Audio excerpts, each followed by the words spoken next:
been married about 8 years, 3 kids.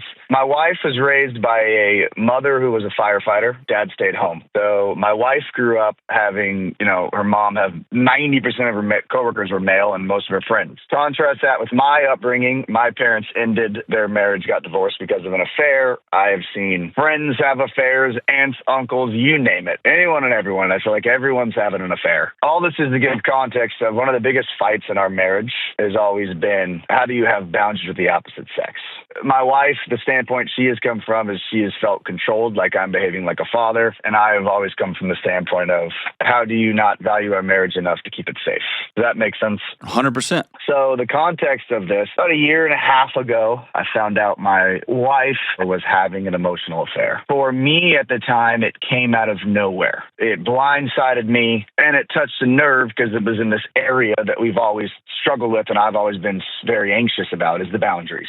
For her, though, she said she had felt abandoned for about a year and a half prior. It wasn't out of nowhere. I just didn't see it. Been working with the emotional affair for about a year. We were at the point of probably separating this last December, but also kind of getting over it at the same time. I know that probably sounds confusing. No, not at all. I started seeing, not that I had deserved and was responsible for the actions she took, but where I had let a gap creep into our marriage.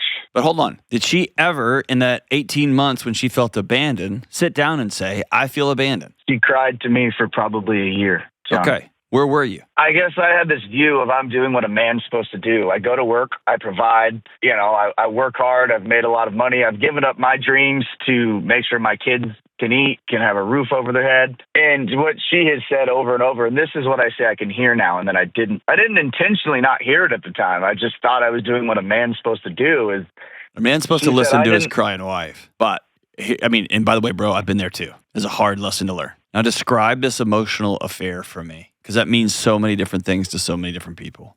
Well, last week I reached out Monday. I had been thinking about reaching out to you for probably a year, John. I mean that. And then Monday, I reach out in the morning to your show. Monday night, my wife sits me down and told me that it had not been an emotional affair, that it had been a physical affair. There you go. And that's why you haven't had a settled spirit for a year, because your body knows the air is not clean in that house.